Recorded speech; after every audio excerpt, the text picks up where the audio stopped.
together teams from Kenya Premier League, the National Super League, and the FKF Division 1 side for a chance to represent the nation in the CAF Confederation. Catch all the action live and exclusive on KBC Channel 1 as we bring you all the matches of the Mozart Bait Cup with the grand finale set for the 24th of June 2023.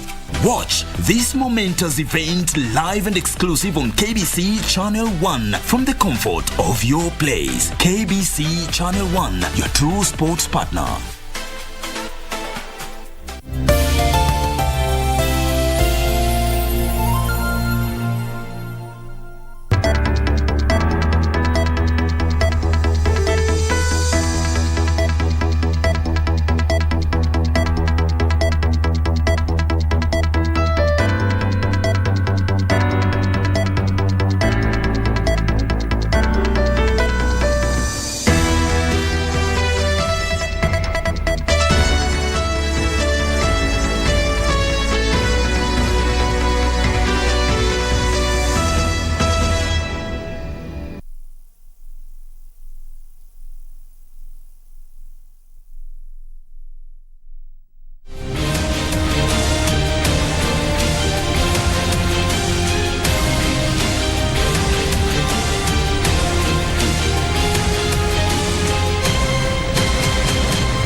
And a very good evening to you. Welcome to Easy Friday. My name is Shiksha, Arora, of course, with my co-anchor John Kago, and we'd like to wish you, if you are celebrating and commemorating Eid today, Eid Mubarak to you and your loved ones from us right here on Easy Friday. Absolutely, as the Muslims here in Kenya and across the world celebrated Eid al-Fitr today, and of course a whole lot of goodwill messages running around. We'll be looking at that in detail.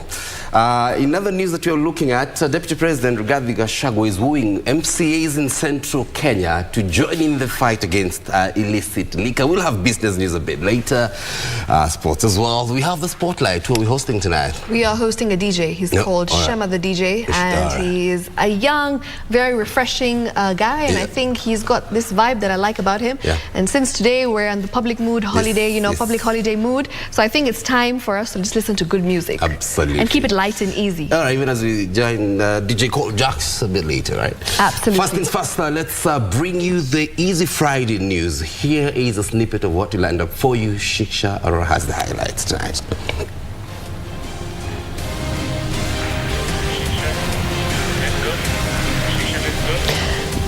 The mystery of Shakahola village graves. 7 bodies exhumed in Magarini, Kilifi County.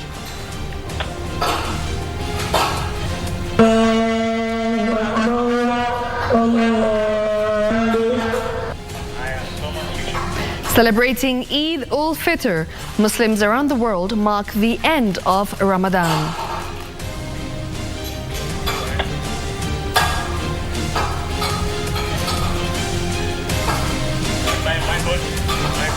And the search for peace in Sudan continues as Kenya offers to mediate in the conflict which has claimed more than 400 lives.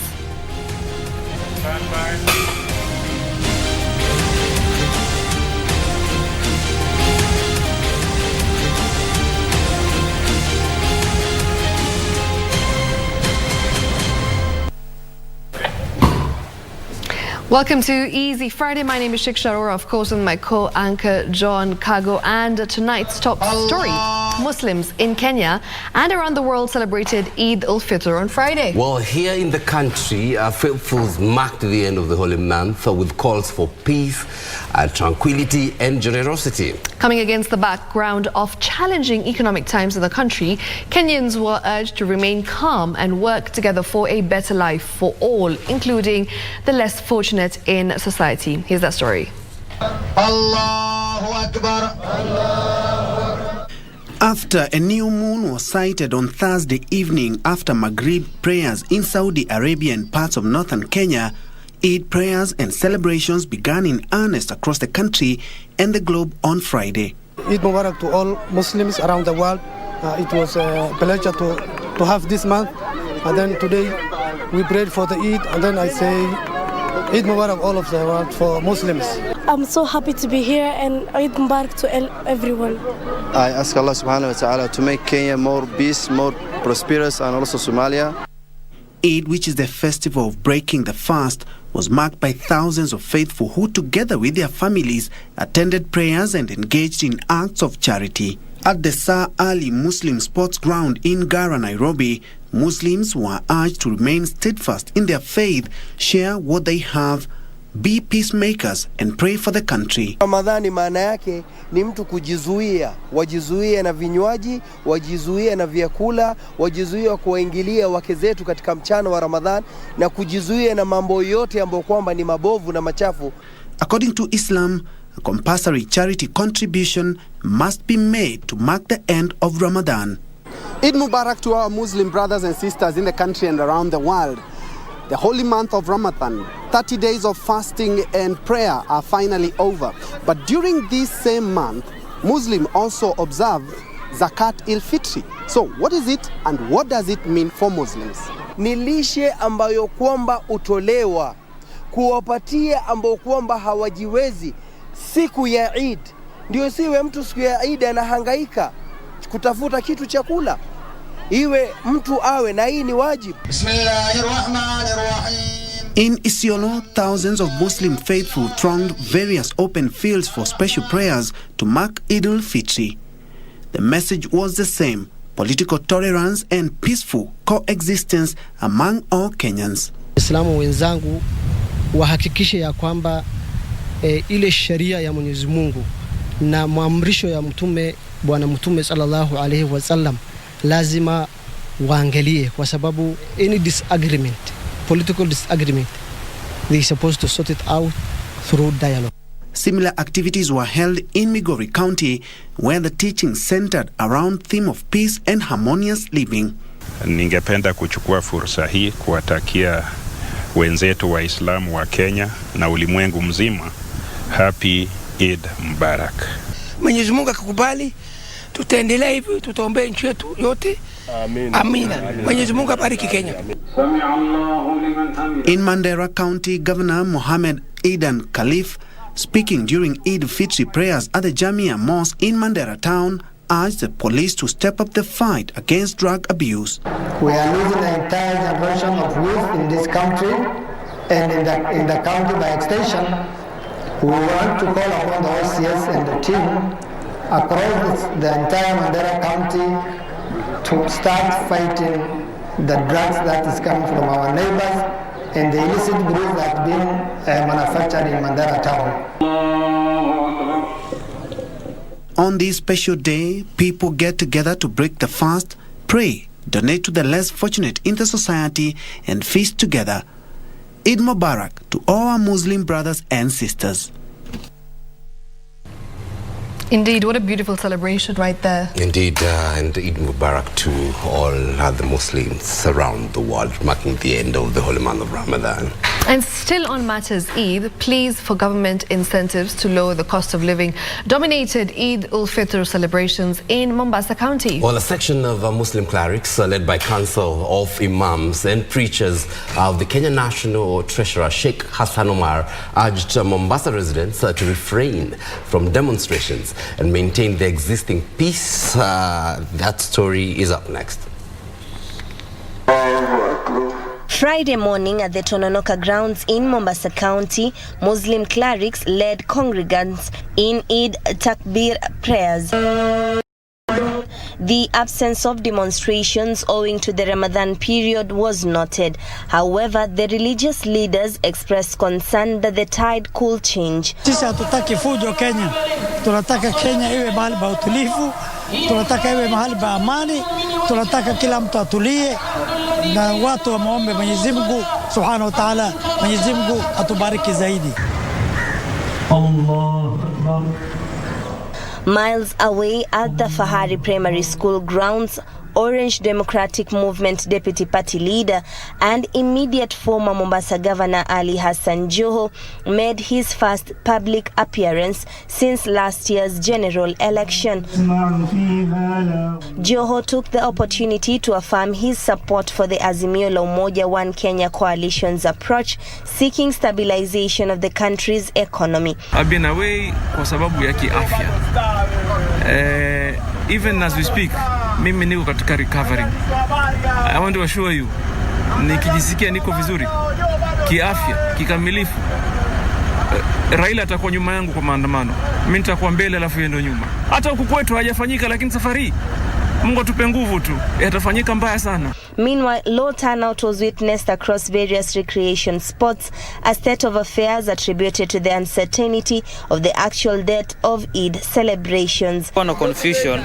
Kuna wale wamesema, baadhi ya wale wamesema ni kesho, kama mimi kivyangu mimi nimesema ni leo. Na tumalize mwezi kwa furaha. Tunashukuru zote. Waone watu wote wanafurahia, wanasherehekea. Na kuna wengine pia kesho wanasherehekea. Lakini kuna wengine wameongoza leo, tumesherehekea leo. Leo ni siku ya Eid yetu, tunafurahi leo ni Eid na tunasherehekea vizuri. Na tunawatakia Waislamu wote Eid Mubarak. Traders expressed their hope for a revived economy. Naona kamba kesho ndio tutakuwa fresh zaidi, lakini leo kamba tuangalia tu biashara hapa Mangina. Watu wamejaa lakini hata wanunui kwa leo.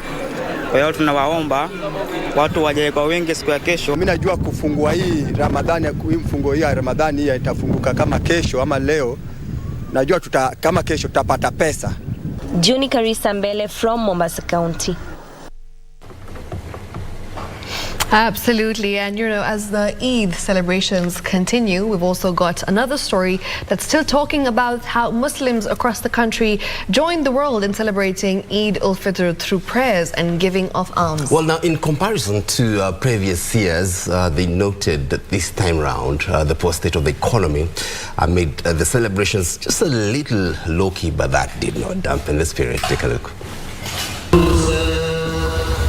In prayer and supplications, they break the fast officially, marking beginning of Eid al-Fitr.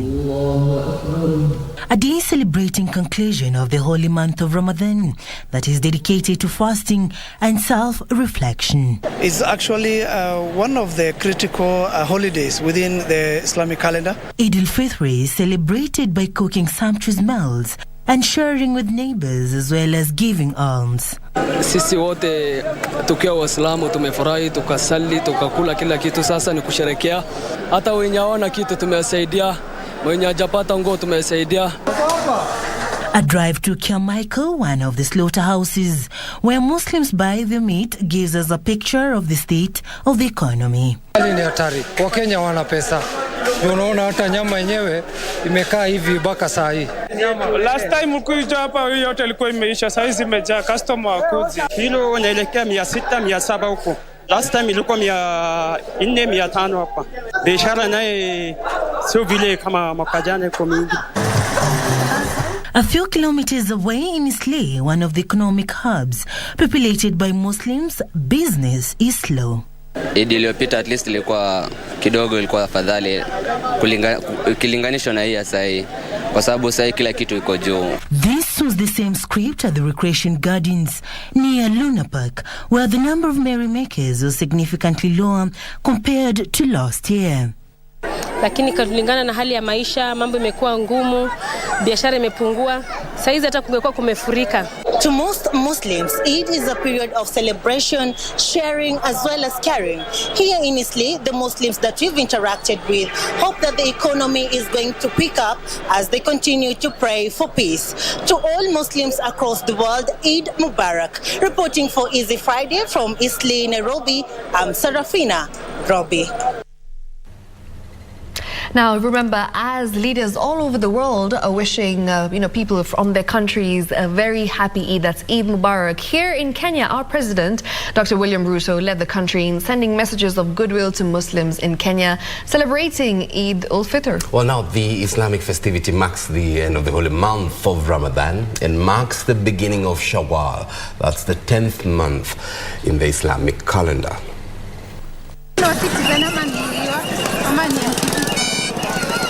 The head of state through his Twitter handle wished the Muslim faithful good health and God's acceptance of their fast and prayers.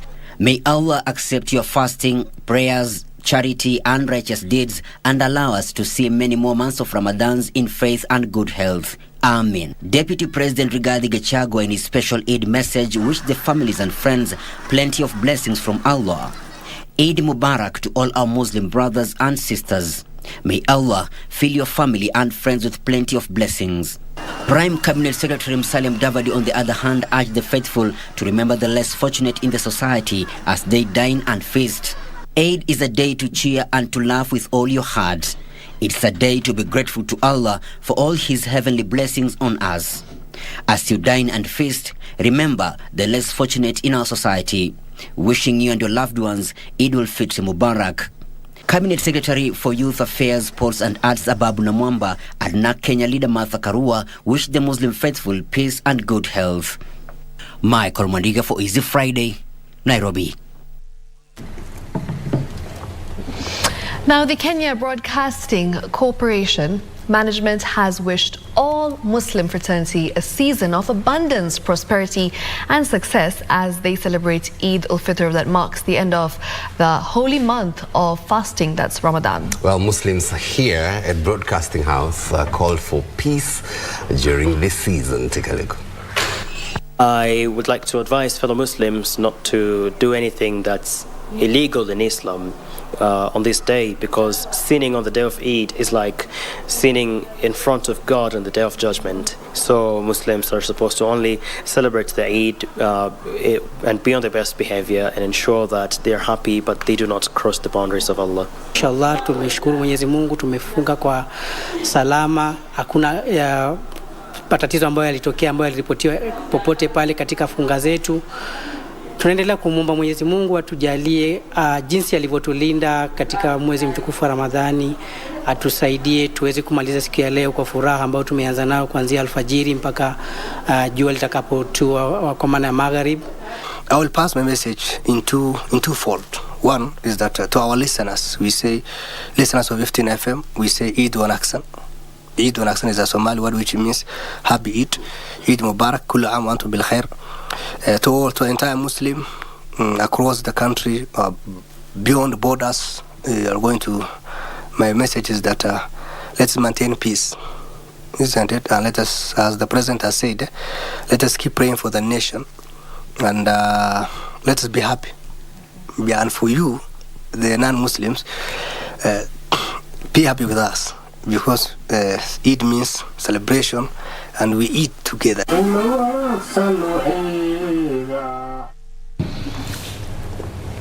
Now, this year's end of Ramadan was marked with a little controversy as a section of Muslim clerics claimed to have sighted the moon, while others argued that the moon was yet to be spotted in the country.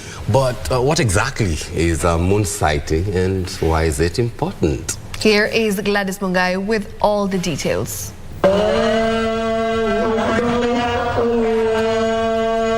The holy month of Ramadan, a period of prayer and fasting which came to an end on Friday in some divisions of the Muslim faithful, was guided by the appearance of the moon on the first and the last day of fasting. Mwezi unapo andama kutoka mwezi wa 8 Shaabani hadi mwezi wa 9 huwa ni kielelezo cha kuanza mwezi mtukufu wa Ramadhani. Ni ima ndio mwezi ambao kwamba Waislamu wanalazimika kufunga. Wasomi wengi wanasema mwezi ni mmoja ulimwenguni, utakapoonekana sehemu yoyote ulimwenguni na mfungue.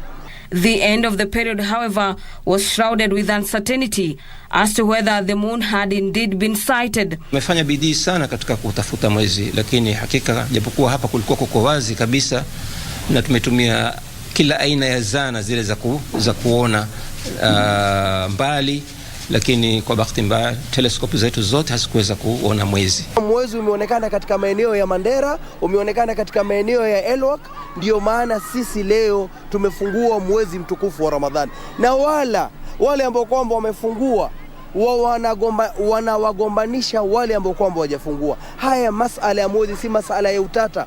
si masala ya kutukanana, si masala ya kuleta chuki. La, mwezi ni siku moja peke yake tuuangalia, ama maisha yetu tuendelea nayo mpaka mwisho. Kwa hivyo jana mwezi umeonekana, ndio maana tumefungua leo, na kuna baadhi ya wachache ambao kwamba hawajafungua wamefunga, na hili ni jambo ambalo kwamba ni lizito, kwa sababu mtu kufunga siku ambayo kwamba ina utata, kufunga siku ambayo kwamba ni ya Eid, ni miongoni mwa madhambi ambayo kwamba ni makubwa.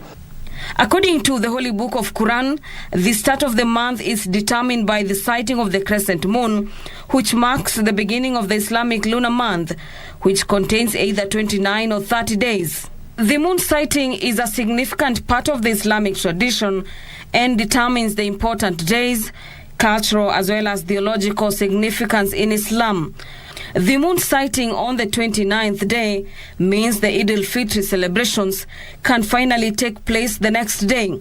Katika masala mazima ya kuandama mwezi wa kitaifa, ambao kwamba inakuwa ni kosa kisheria, tuwe kama wanataifa tuone mwezi mara mbili kitaifa ama kikanda, inakuwa ni makosa. In Kenya, the tradition of moon sighting falls in the local calendar in East Africa, as announced by Chief Kadhi. Calls for collaboration between the Muslim leaders and scholars in sighting the moon to avert divisions among Muslims on Eid celebrations have intensified in the recent times. Tuhusishane kwa asilimia zote kipamoja, na unapohusishwa husika na wewe kikamilifu.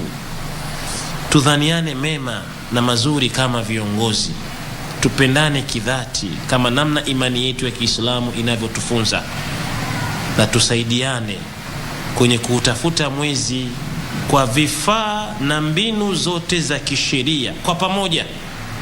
Mecca in Saudi Arabia was traditionally the hub of moon sightings. For Easy Friday, I'm Gladys Mungai. Love to see that Eid is being celebrated widely across the country and of course globally as well. Eid Mubarak again to our Muslim brothers and sisters. That said, as we promised, a comprehensive coverage on the Eid celebrations today. We're going to take a quick breather. When we come back, we look at other stories that have been shaping up in not too long, including the savage netizens. It's always my favorite. Absolutely. And I'm sure there's a lot that they have been up to this week, especially. Yes, it's been a busy week, so I know that savage netizens about to be savage this time around. We'll be back in just a short while. Don't go too far. Absolutely.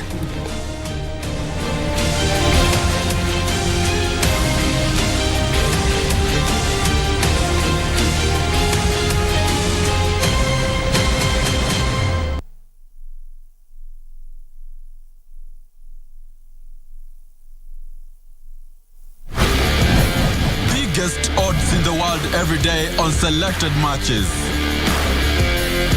Make a decision. Mozart Bet.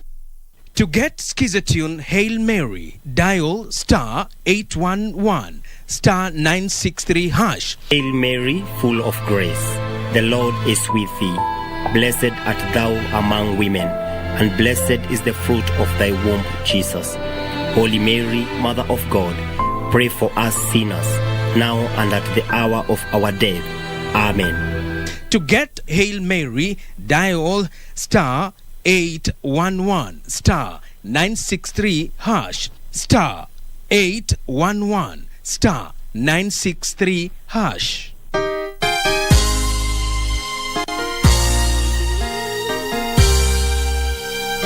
In the name of Jesus Christ, Mungu anatarajia ukanyange hatua mbele.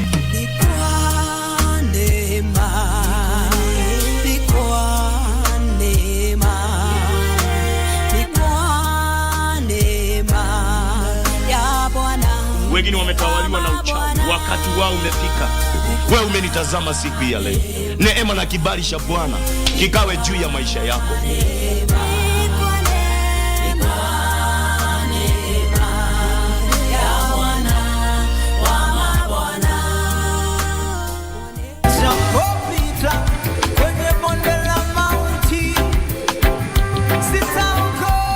The first time I encountered rape, I was 6 years towards 7 years through my father. And he stabbed you? Yeah. He stabbed me on my knee, extended that knife all the way up here. And he told me, what I've done, I will do it on your neck. Wakamulikiana wakavaa. Then of course kuna mwingine alikuwa na panga akaiguzisha kwa ukuta, then akakuja akaifanyia mic testing kwa shingo yangu. So they literally descended on me one after another.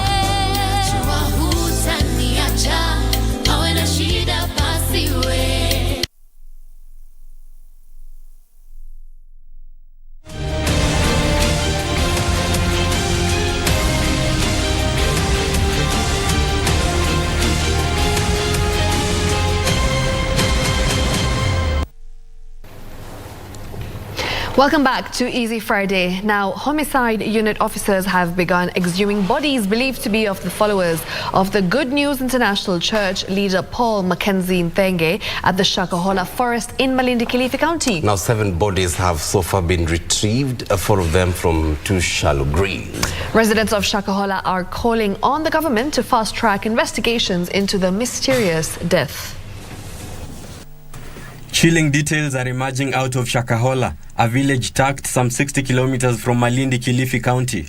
In a forest, police are unearthing unmarked shallow graves that are spread across the 800 parcel acre of land believed to be owned by the controversial preacher Paul Mackenzie Nthenge. Some of the graves are found with bodies shackled in pairs. After hours of digging, a body of an adult is found, followed by 2 others that had been buried in one grave. The site, which was identified on Thursday, was said to have 8 graves, but 58 others have been found within the same area. Many believers are said to have starved, died, and were buried here. Paul Mackenzie is accused of brainwashing and banishing his followers to the forest, leaving them to die. He has disturbed my life. I'm destabilized, like I can't even continue where I stopped until I knew are they alive or they are dead, or I just, with the hope of God, I'm praying I'm going to find them alive. Locals say they are petrified and angry, asking why such an evil would carry on for so long. Huyu Mackenzie ametutesa, unaona. Na akiulizwa kwenye koti anasema yeye hatumi hao watoto, yeye anasema anafanya ukulima. Sasa huko hakuna ukulima wenye anafanya Mackenzie. This is massacre. Many Kenyans have died here katika ile kufata dini potovu, dini ambayo ilikuwa inafanya watoto wafunge na baba zao na mama zao. In fact, we believe that more children may have died kwa sababu hawawezi kuzuia njaa. Locals say exhumation of the 7 bodies may just be a tip of an iceberg whose true magnitude still remains buried. For Easy Friday, I am Arnold Feather. All right, now Kenya is offering to mediate in the conflicts in Sudan in which more than 400 people have been killed. Well, in a statement, President William Ruto said that the partial ceasefire in Khartoum offers an opportunity to help end the conflict through dialogue. President William Ruto has passed a message of solidarity and peace to the people of Sudan, saying Kenya is strongly persuaded that a peacefully negotiated solution to the conflict in Sudan is within reach and, as always, stands ready to make a contribution. President Ruto appreciated the gesture by the parties to the political framework agreement to a ceasefire in response to the call by IGAD heads of states and government summit last Sunday. The president, while offering to host the process of mediation between the parties, regarded the cessation of hostilities as a welcome signal of goodwill in pursuing peace. The conflict in Khartoum pits rival security forces in the country, the Sudanese Armed Forces and the paramilitary Rapid Support Forces. In 2011, Kenya mediated the conflict between Sudan and the then Southern rebels under John Garang, a mediation that led to the eventual secession of South Sudan from Sudan. Meanwhile, the State Department of Diaspora Affairs is reaching out to Kenyans who could be trapped in Sudan and need to be evacuated to text or WhatsApp their names, passport numbers, and location to the following numbers: +24 99 00 19 4854 or +254 1147 57002. Geshoki Washira, Easy Friday. Now remember, this is the second statement by the State House in a week on the Sudan crisis. Right now, moving on in other news, where the government says it will not relent in the fight against the illicit brew and drug abuse in the country. Deputy President Rigathi Gachagua says the campaign can only be sustained if the legislature supports the executive as it works to eliminate the vices. Take a look. A consultative meeting with members of county assemblies from Kiambu, Nyeri, Murang'a, Kirinyaga and Nyandarua on strengthening the fight against drug and substance abuse in Mount Kenya region. Deputy President Rigathi Gachagua expressing concerns the region and by extension the country is at risk of losing the youth to substance abuse. We are concerned as the leaders from this region and for the whole country really that if we don't intervene, we can lose an entire generation. The situation in central Kenya and the rest of the country is worrisome. The Deputy President calling on elected leaders to complement government efforts in the fight against drug and substance abuse by formulating related laws and policies.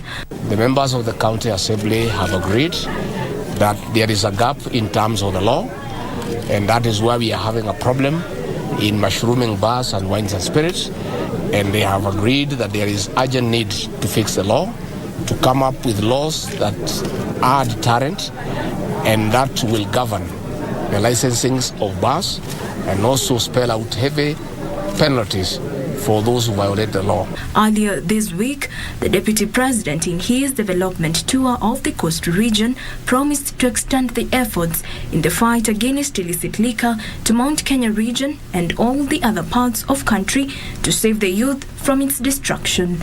Jacqueline Masharia for Easy Friday.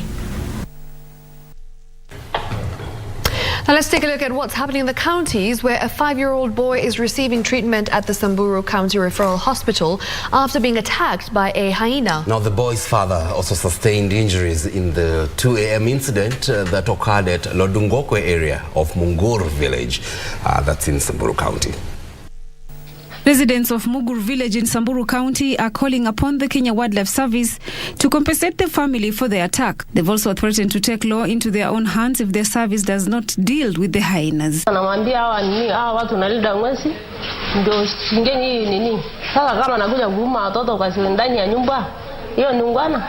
Elsewhere, police in Kiambu County are investigating the death of a foreign national who was allegedly killed and set on fire by unknown assailants in Gitrogothi village in Limuru constituency. Vile huyo mtu alikuwa hakuwa amechomeka kabisa.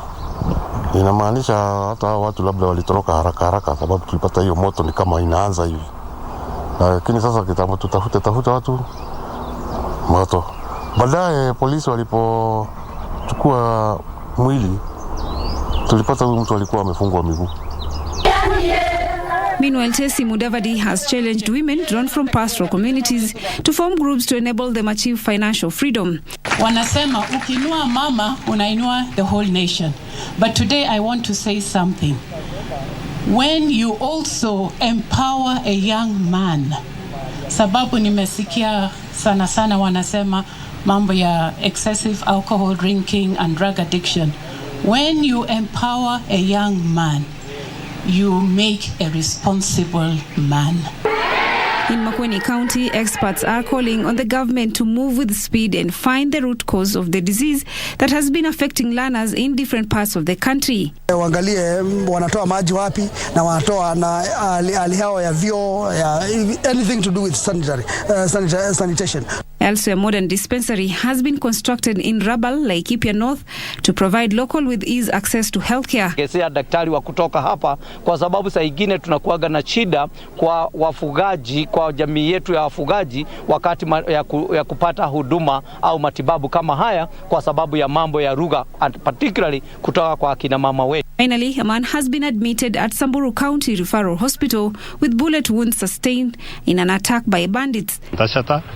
Na wakawa wamepigana sana na KPR, lakini tunashukuru Mungu kwa sababu kwa bahati mzuri KPR waliweza kuwapokonya mifugo ambao walikuwa wanachukua kwa vita kali sana.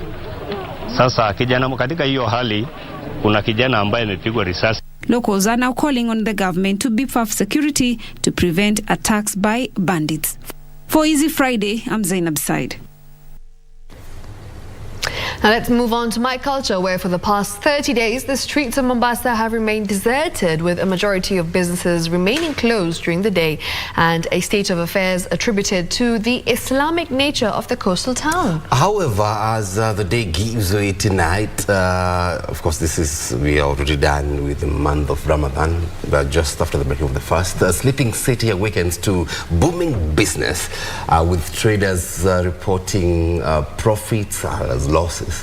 Our reporter Janae Karisa paints a clear picture of the Ramadan culture in Mombasa as Muslims across the world conclude their 30 days of fast and usher in the al-Fitr festival.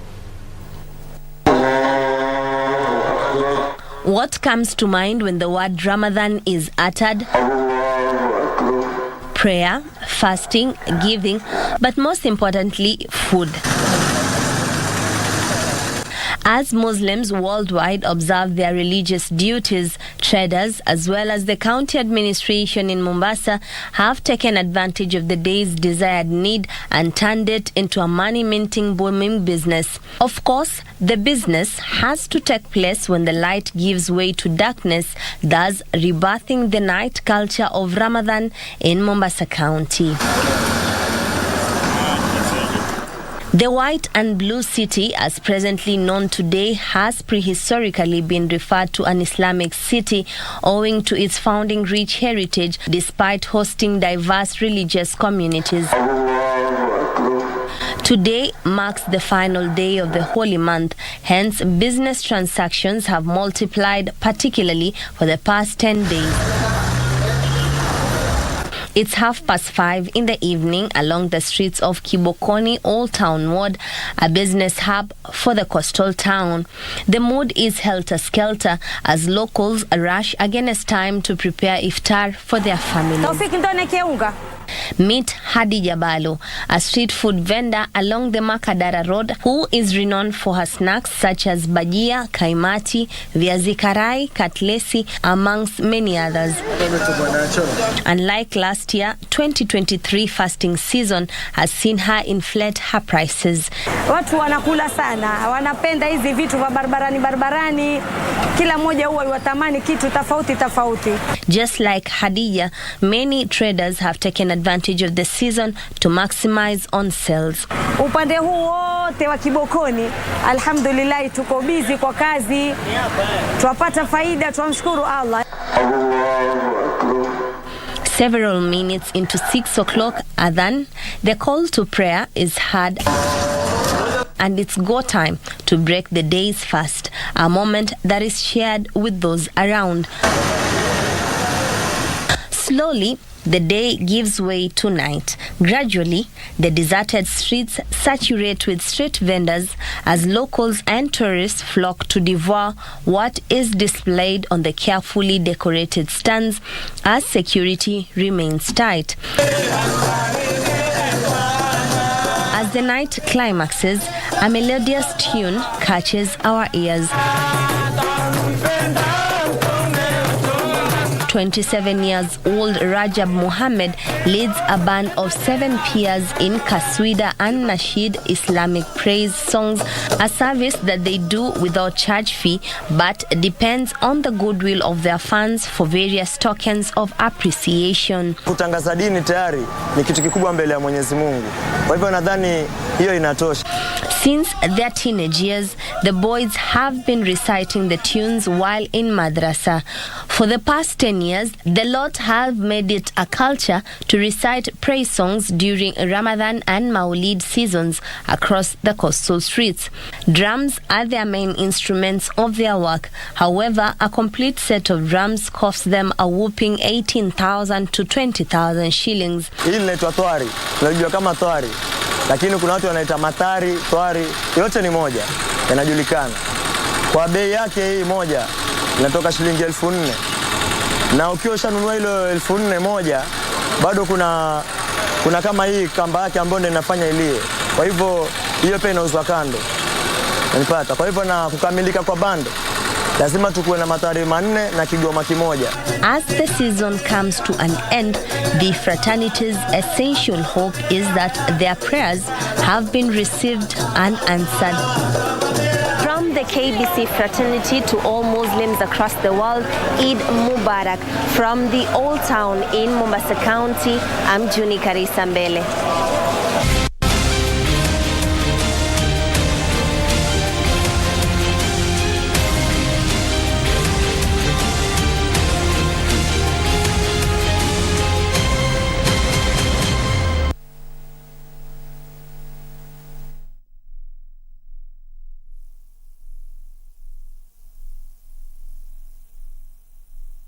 Ni kubwa, ni mingi, ni tamu, ni yako na ni moto. Tumengojea sana show ya Kikenya ambayo inatuelewa na inatujali na pia inajumuika nasi katika magumu ya maisha.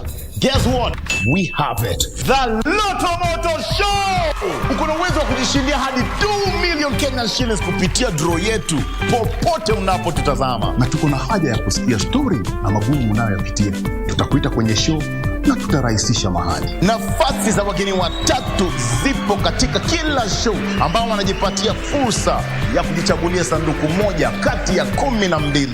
Kila sanduku liko na zawadi kem na za kipekee. With lots of fun, lots of prizes and money. Lotto Moto, only on KBC.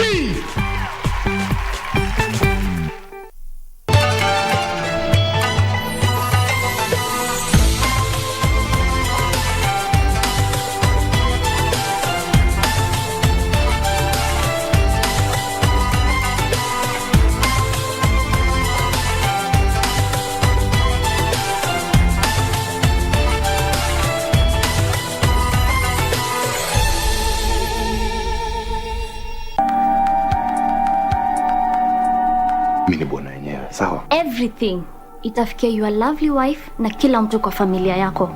Choose wisely. Chukua hii pesa urudi kwenyu.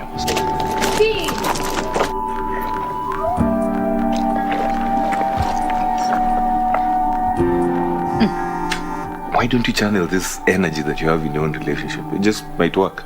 Si uniongeleshe tu Jane. I'll be a good husband. Huo mstari ndio jemedari alitumia yeye na hayo magonjwa yake aende katafute bwana mwingine na huko. I am not going to share my husband with her. No. Yes.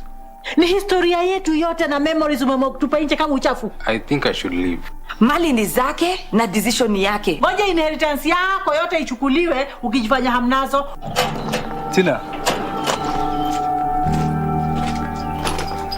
What do you want?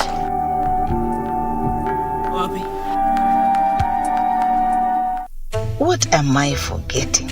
Nini. Workers paid. Rent checked. Mlango locked. Visiting notice. Ngoza mzazi nilitoa jana la internet sote. What is it? What am I forgetting? Nini? Nimesahau kucheza Lotto Moto. Usisahau kucheza Lotto Moto. Unaweza shinda hadi milioni 2 kwenye M-Pesa. Chagua lipa na M-Pesa. Paybill number weka 757070. Account number weka neno Lotto. Weka kiwango chochote cha pesa kuanzia shilingi 50 hadi 2000. Lipa kisha subiri draw. Ujumbe huu umeidhinishwa na BCLP.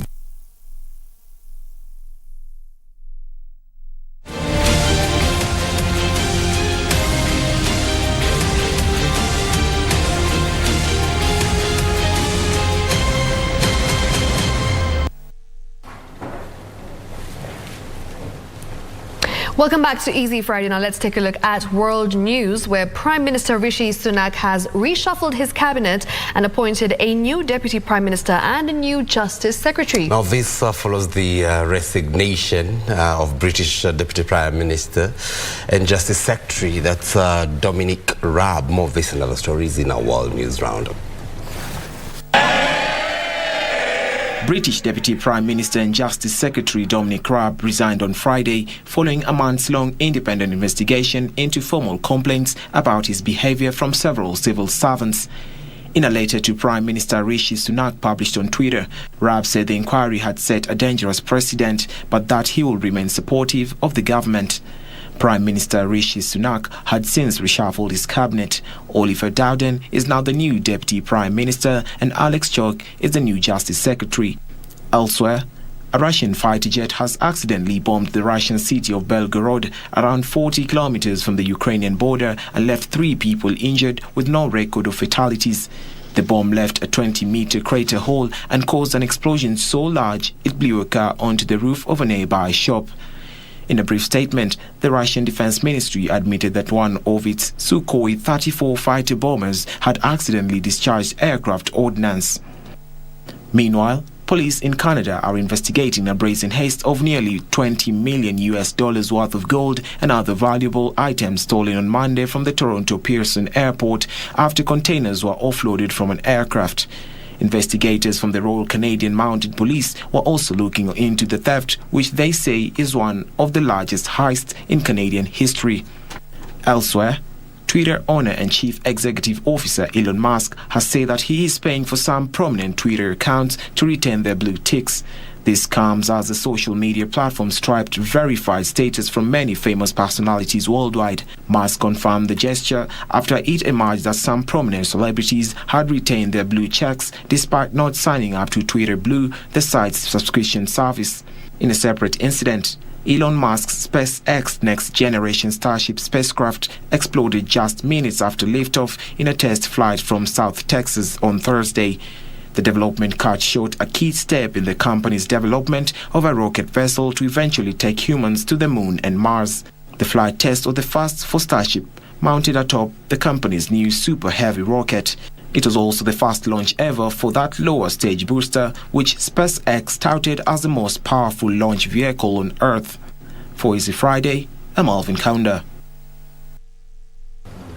Now, moving on to savage netizens, where keyboard warriors are always on the lookout for a well-deserved breakaway from work, and if that chance comes on their way, well, they grab and run away with it. Now, what makes it even more exciting for the cyber surfers is planning adventures for the day off in advance. Eid, which is a day to pray and celebrate, and by extension taste different delicacies, has left the savage netizens wondering how they will jump on board and take advantage of merrymaking. Take a look.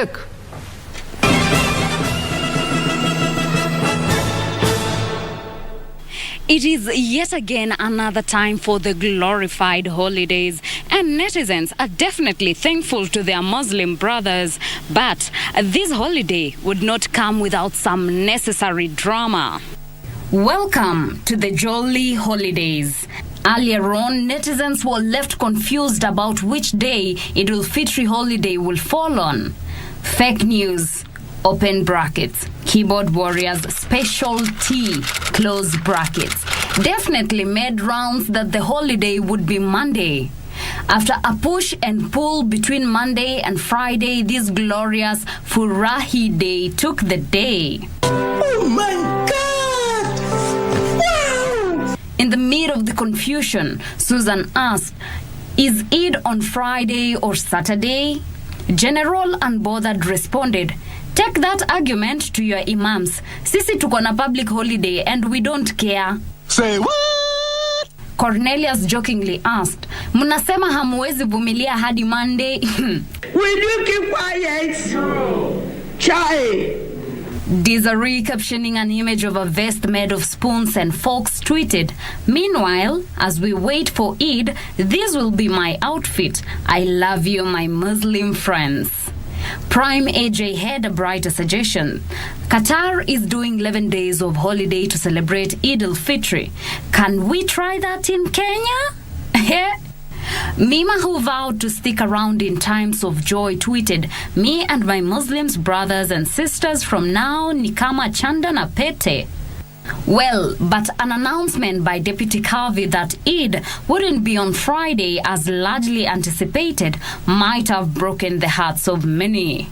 As at this moment, there is no information from within. Oh, no! No! No! But another announcement in less than an hour from the Qadhi's office quickly solved the quagmire. We are satisfied that the crescent of Shawwal have been sighted. Now back to the track. Sun broke the ice after posing this question. But has your Muslim friends invited you for Eid? Kayla J, who seems mambo imechemka for him, tweeted, I supported you during fasting. Now you tell me this Eid you're not sharing meat.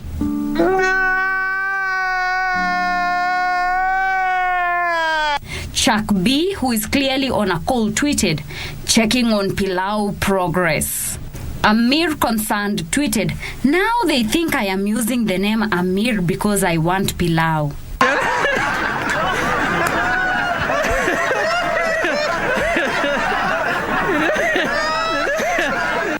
Masha, coming to a realization, tweeted, kwenda pale mosque sherehe na wewe si Muslim, itakuwa ngumu. Otieno wondered, mbona gospel songs za Waislamu has it trend? Seems like we might have to hype one banger for our Muslims on this day of celebration, so let's hit it. Let's enjoy this happy day. Eid Mubarak, come on, let's celebrate. Eid Saeed, let's enjoy this happy day. Well, that's it for us. Catch you next week on Savage Netizens. For Easy Friday, I am Teresa Mutai.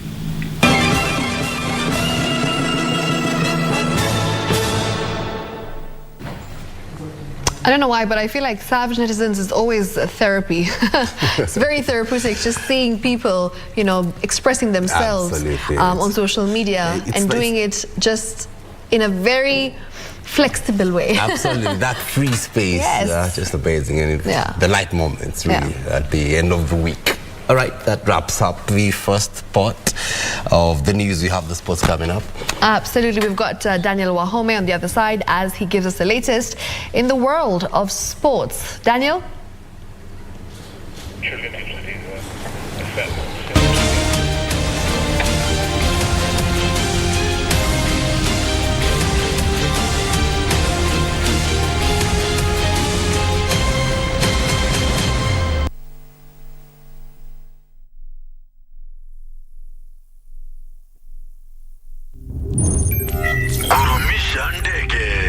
Aviator instant game. Be a daring pilot and earn by how much high you can lift the plane. The higher you fly, the higher your win. The sky is the limit. Mozart Bet. Kiswahili kitukuzwe. Hapa tupo ni malisho. Tumelishwa na sisi tupo tayari kulishana nao. Sisi leo tumefika, tunaomba tusikizwe. Tozi ya tudondoka, tunataka tusikizwe. Wanasema kwamba ukishindwa kuwaelewa, basi jua kwamba umewaelewa kwamba hawaeleweki. Shirika la reli la Rwanda lilishirikiana na shirika la reli nchini. Makofi kwake jamani. Ninakiri yale uyatendayo, hakika wewe ni mwema.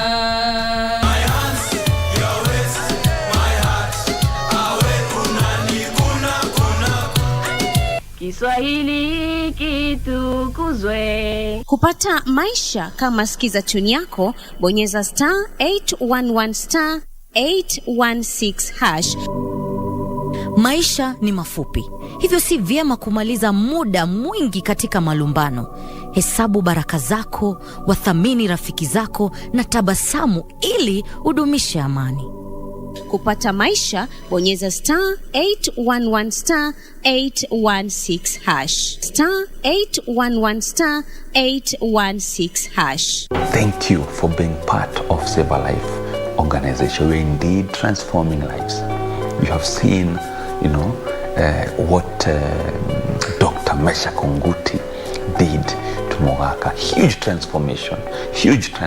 You have seen Eunice Mwende, huge transformation. Jane from Nyamira, huge transformation. My boy from Turkana. You can see him in After, huge transformation, and many more. Eunice from a place called Kirinyaga. Eunice, thank you for your support. This is what Save a Life is doing.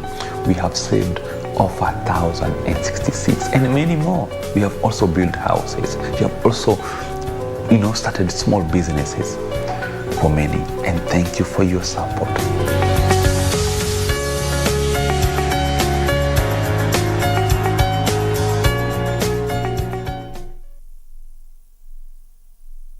Sports News is brought to you by Mozart Bet. Aviator instant game. Be a daring pilot and earn by how much high you can lift the plane. The higher you fly, the higher your win. The sky is the limit. Mozart Bet. A very good evening to you and welcome to Easy Friday Sport. My name is Daniel Wahome. We start with hockey, where Blue Ocean Hockey Club humbled Malaysia by 5-1 in the ongoing Vaisakhi International Hockey Invitational Tournament at the Sikh Union Club in Nairobi. The two teams tied 1-1 by the third quarter, but Blue Ocean's pumped in 4 more goals in the last quarter. Blue Ocean team captain Bill Olang expressed his satisfaction with the team's performance, saying he intends to use the event to prepare for the National Masters Series. Marado's team captain, Jiwa Mohan, noted that Kenyan teams have largely improved in their Masters hockey play format. In other matches, Wazalendo Masters shared spoils with Impala Veterans after a 2-2 draw. The first two teams from each pool qualify for the finals. The week-long tournament, meant for players over 45 years of age, ends tomorrow. The organizers have been great. It has been organized properly and we have been enjoying our stay here. Thank you so much.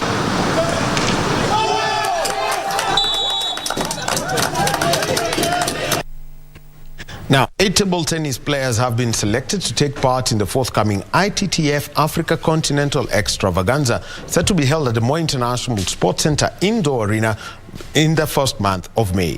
This will be the second time in 5 years that Kenya will be hosting the continental event. The Kenyan ladies team will have Lisa Wele, Bahati Rufina, Lydia Seti, and Mary Kenyo, who was handed a wild card entry to the continental event. Wele won a gold medal in the East African School Games in 2019 and Kenya University Sports Federation Games in Kibabi in 2021. Mary Kenyo prized being the silver medalist in the East African High School Games in 2019. The men's team includes Brian Mutua, who made his Kenya team debut at the Bisu Basin Sports Complex in Mauritius during the 2017 East African Regional Championships, Josiah Wandera, and Peter Deuri, while Boniface Musyoki joins the squad on a wild card. This will be the second time in 5 years that Kenya will be hosting the continental event. Leading African players led by Egyptian star Omar Assar and Nigerian legend Arora Quadri will be in Nairobi for the event. In the women's category, Egyptian duo of Hannah Goda and the 2018 ladies winner Dina Meshref will also be in the Nairobi extravaganza. Nora Mwangi for Easy Friday. Thank you, Nora, for that story. Now, I don't know whether to call this sad or bizarre, but here's the story. Kenyan chess player Stanley Omondi will not participate in all Chess Kenya sanctioned competitions for the next 3 years after being banned by the Federation's National Disciplinary Committee. Omondi impersonated a lady and entered the women's category of the Kenya Open Championship held earlier this month in Nairobi. Here's the story. Stanley Omondi, the male chess player who registered for the women category at the Kenya Open, has been found guilty and banned for a period of 3 years by the National Disciplinary Committee. Omondi registered for the Kenya Open under the name Millicent Award, but was caught after easily beating Kenya's top players in hunger for the $500,000 shillings prize money. In the findings of the committee, it was revealed that Omondi knowingly played in the ladies section of the Kenya Open and also used a different name to register for the 5-day event.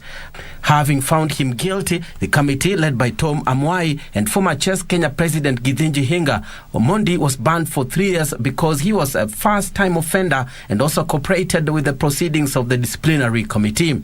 Grandmaster Josephine Heinemann of Germany won the ladies section of the Kenya Open after 9 rounds of 5-day competition held at the Sarit Cent Expo in Nairobi earlier this month. The men's title was won by American Grandmaster Timo Gariev. Now, the pursuit for easy times ends up with hard time, as we have seen with Omondi, who masqueraded as a woman at the Kenya Open Chess Championship. Let's move on. And Kenya will field men's and women's teams in this year's World Deaf Basketball Championships, set to be held in Greece in June. The two teams were named today after the conclusion of the national trials held at the Ulinzi Sports Complex in Langata.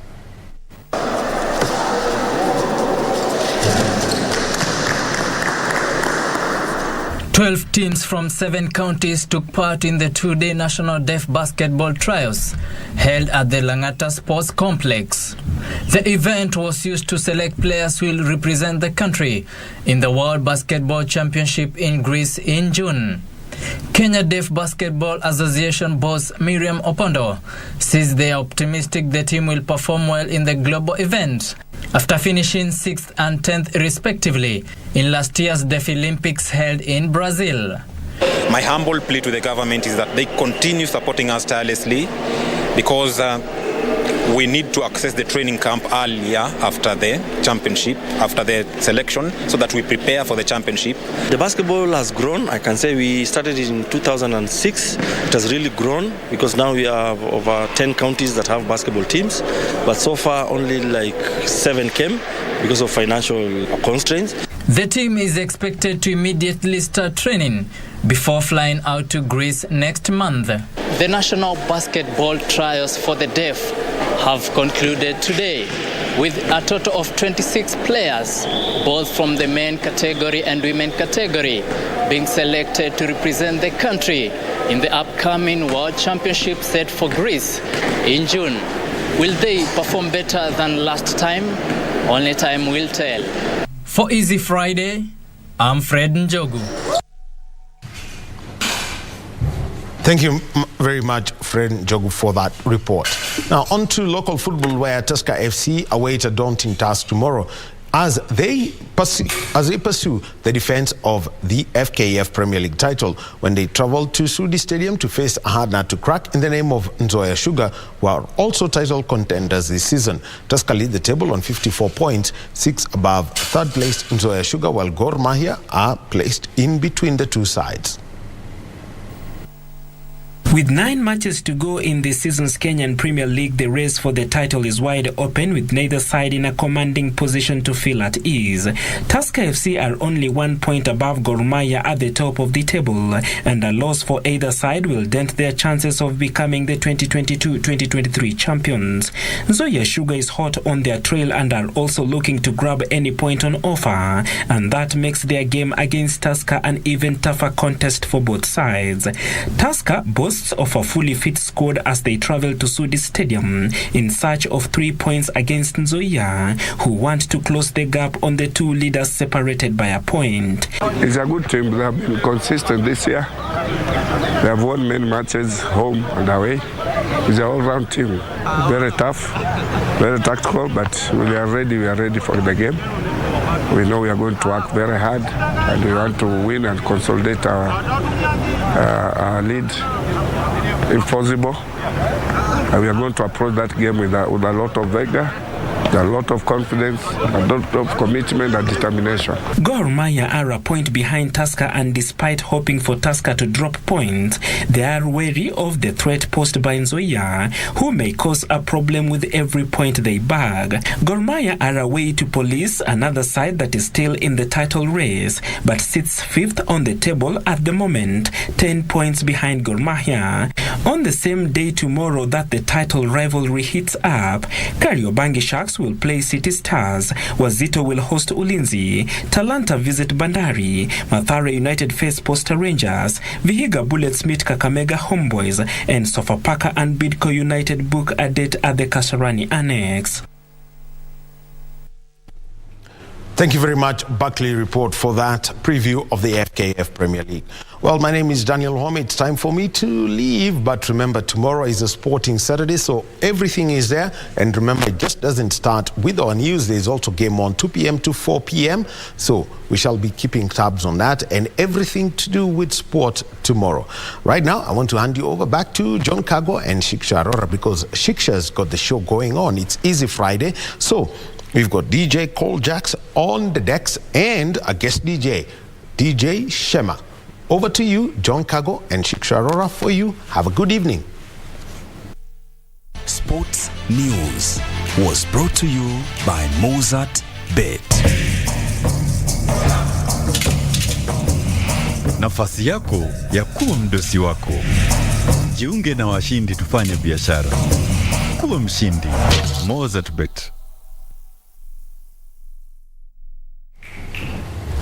All right, thank you so much, Ohome, for that. Totally appreciated. DW is what I call him, Daniel Ohome. Yeah. He definitely has everything you need, an encyclopedia of for sports, man. 100%. He's a guru when it comes. Want to know anything about sports? Ask him. Rally, cricket, football, anything. I've worked with him over 17 years. Wow. He's a guru in good stuff, Ohome. Time for me to college deals. You have the sport. All right, coming up. Absolutely. Coming up, we've got DJ Shema, a young DJ who has really just broken through, and I feel like for the last 2 years things have been great for him. He came back from Atlanta, and of course he was in the States for quite some time. When he came back, he got into the industry, and now it's only upwards for him. So we'll listen to his story in just a moment. Don't go too far. I'm Shiksha Arora. I'll see you on the other side with DJ Shema and Cole Jacks on Spotlight. My name is John Kago. Good night. So long.